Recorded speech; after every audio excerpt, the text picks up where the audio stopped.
I want every medical doctor, every naturopathic doctor to learn this. Food is real, and if you don't have time to do the nutrition, you have to hire it out, because patients can't just say, hey, eat right, exercise, hey, sleep more. You know, they need help on that lifestyle design, that lifestyle change. And that's why we have a nutrition department to really hammer blood sugar. Okay? I've grown a lot as a doctor in the last 10 years, but one thing I learned in my residency that allowed me to stay in business and keep seeing patients and build a reputation is this page right here. I didn't know, this is the only thing I knew how to do coming out of my residency, is stabilize blood sugar. We weren't even doing no gluten. We were just getting people to eat regularly, eat more whole foods, eat more healthy fats and proteins, and cool things were happening. Headaches were going away. Joint pain was resolving. Now we know it gets even more complicated. But the whole point here is you want to make food choices that are lower glycemic, lower fructose index. Those are your healthy fats, your proteins, your starchy vegetables that come with those fibers that Dr. Slavin was talking about, to stay here. And if you go here, you eat a piece of whole wheat toast because back in the day, Dr. Oz told you to on the Oprah show. Never forget that. Oz was like, you want to eat the whole wheat bread. This is Oz circa late 90s. You know, he's growing like the rest of us. But we didn't realize, holy cow, that whole wheat toast was dramatically spiking your blood sugar. And the pancreas then says, sugar in the hole! Release the insulin hounds! And out comes this exaggerated insulin spike. Without insulin, you die. It's the exaggerated insulin response that's the problem here. That insulin key opens up all your cells and sucks all the sugar that's in your bloodstream into the cell, and you're left with a hypoglycemic attack. Okay? The brain does not like this. Okay? So it's Boulder, Colorado. We legalized marijuana. How many of you have heard of the munchies? Anyone hear the munchies? Dude, I love the munchies, right? Let's translate that into physiology. Dude, I got a hypoglycemic attack on my brain. Right? That's what the munchies means. The munchies means I hit some weed, it dumped a bolus of glucose from my liver into my bloodstream, insulin followed, I had an exaggerated insulin response that pulled all that glucose out of my bloodstream into my cells, so I'm left with a hypoglycemic attack, and my brain is panicking, right? The brain panics when it doesn't have its needs met. And what does it need? Steady glucose? Steady oxygen and steady glucose. So how about for those of you who are like, oh, I don't smoke weed, I just go down to the med and hit happy hour, right? So for those of you who do your 4 p.m. glass of wine on an empty stomach, it's Boulder, right? We have a lot of functional alcoholic athletes in this town, right? So they will hit the wine, right? The blood sugar will drop, and then what do they do here when they're hypoglycemic? They have their second glass of wine. And then what do they do here? Have their third glass of wine.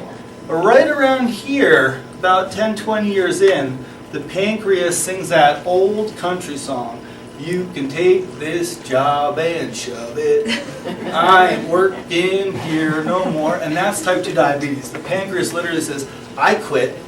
The insulin key says, I don't trust this dramatic, overzealous insulin response anymore.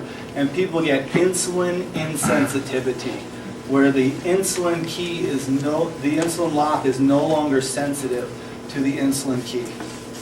So what happens to blood sugar in your arteries if you can't deliver that glucose into the cell anymore to make energy?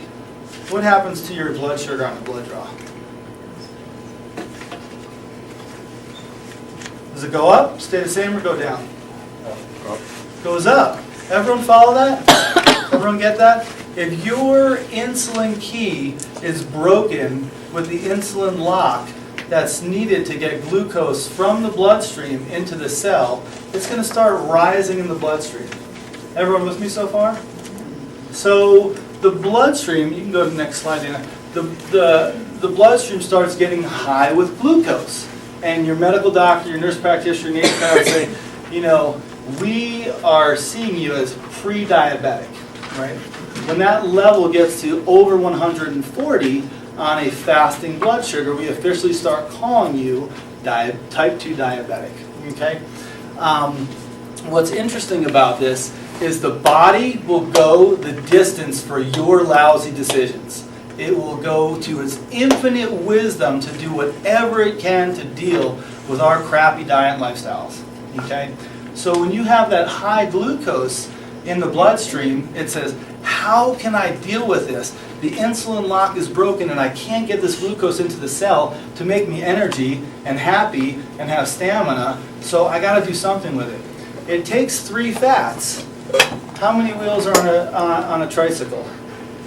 3. So we call it 3 fats is trifat, and it rams a glycerol into it and makes a molecule called a triglyceride.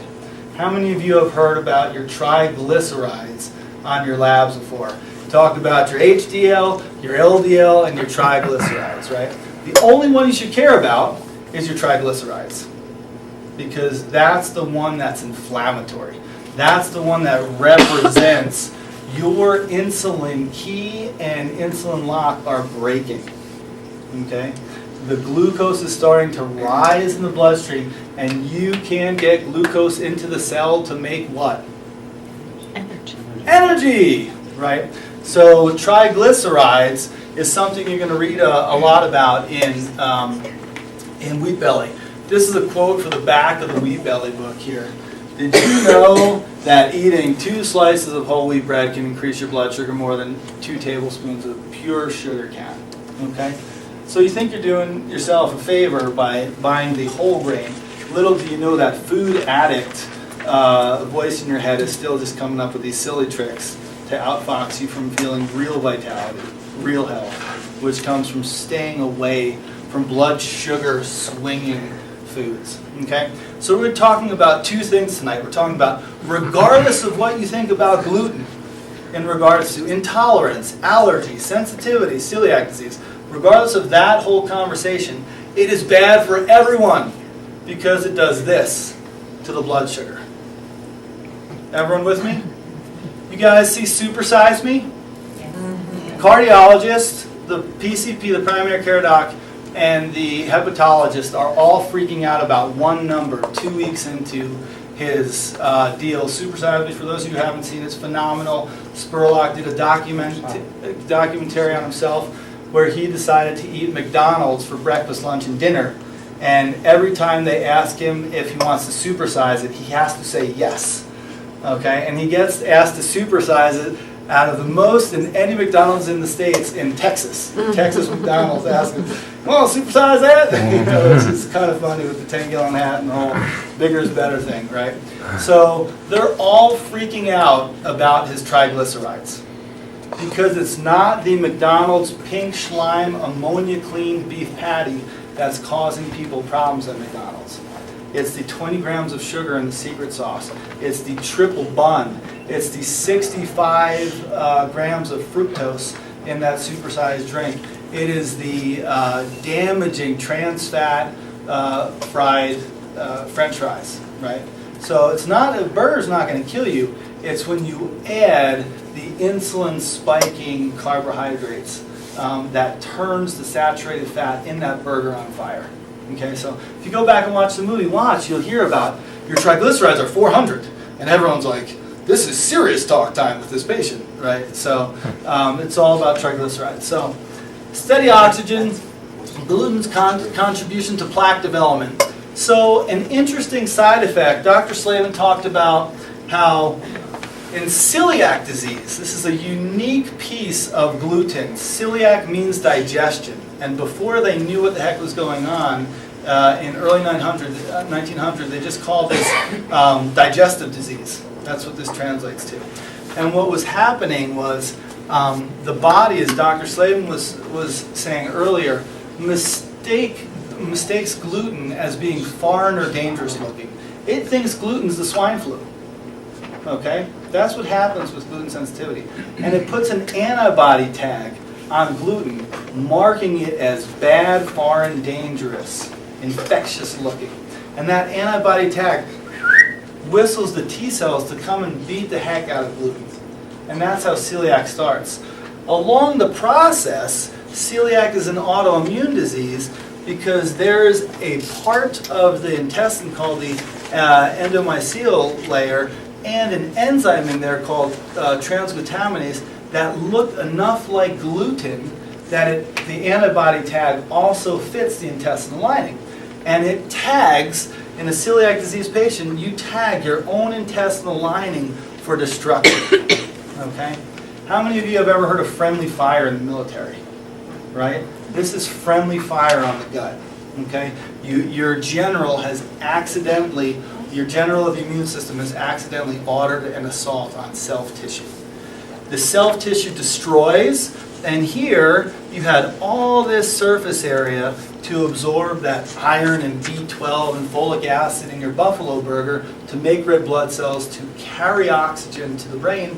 And here, how do you think you're doing on making red blood cells to carry oxygen to the brain? It's just not enough surface area to pull your food in.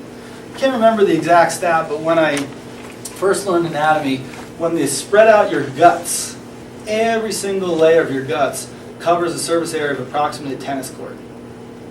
And your lungs do about half of a tennis court. I mean, that's pretty epic, right? Just imagine how much surface area there is there. So if you cut that surface area in half, that's a lot less nutrition you're going to be able to pull into your body to build things like red blood cells, to pick up oxygen from your lungs and deliver it to your brain. So you can start seeing, and we're going to, the young guns of the clinic here, Kaylee and Dana, they're all tech savvy, and they finally got us a Roots and Branches Facebook page. And Isaac, Kaylee's husband, was nice enough to video tonight, and he's going to do the highlights and put it on Facebook. So if this is going fast and you want to check it out again, just check it out on our Facebook page. But the whole point is, this is a multifactorial destruction of your life, okay, of your energy, of your brain, of your joints, of your heart. Type 2 diabetes. Well, should we keep arguing about who should manage healthcare? I don't care if you're a Republican or Democrat. You're out to lunch if you think it matters who manages healthcare. Private sector will do it better. Government will do it better. Really? How the heck are you going to deal with a $245 billion a year disease like type 2 diabetes that's 100% preventable through diet and lifestyle and did not exist in indigenous populations? Let me say that again. No society ever had this medical bill until today. Ever, ever, ever. You had a couple diabetic kings and pharaohs, right? Everyone else did not have type 2 diabetes because they lived with natural law. They did not have that sweet cookie. They did not have that bread.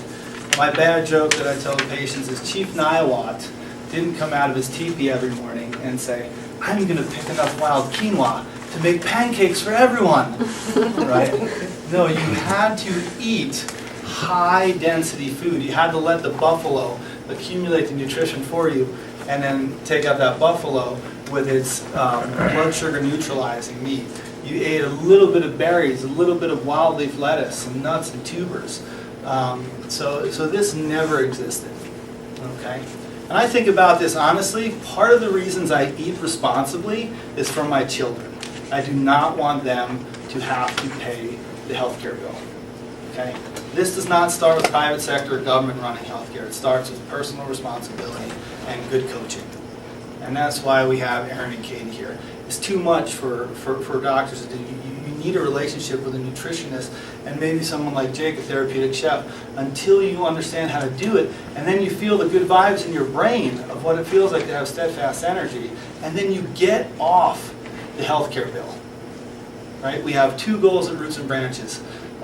Get the patient better so that they can get back to their life and get them out of healthcare. Have to get you out of healthcare. Can't keep doctor hopping, seeing specialist after specialist for very straightforward stuff. Okay? So, The estimated highlights the substantial burden that diabetes imposes on society. Intangibles from pain and suffering aren't even included in that 245 billion. Resources from care provided by non-paid caregivers. How many of you have ever took care of a family member with some kind of health affliction? How about dementia?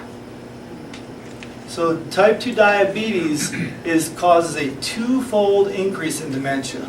It's one of the first facts stated in Grain Brain is a study on type 2 diabetes. A 100% preventable disease. What Dr. Slavin told you guys is known as type 3 diabetes is Alzheimer's dementia. Okay, and you know what the cost is for Alzheimer's? It's non-medical. It's housing.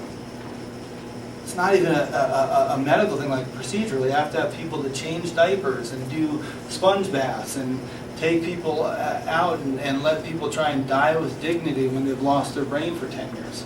So the $245 billion bill doesn't even include dementia, Alzheimer's care that dramatically increases off type 2 diabetics. Can I ask you a question? Yeah. Is it reversible if they have dementia and then they Go gluten-free? That's a very good question. Is dementia reversible if they go gluten-free? We're seeing some I've been doing Tuesday mornings at Fraser Meadows Retirement Community for 10 years now, and we've seen our share of dementia, Alzheimer's, and we've arrested progression, which is as far as we've gotten.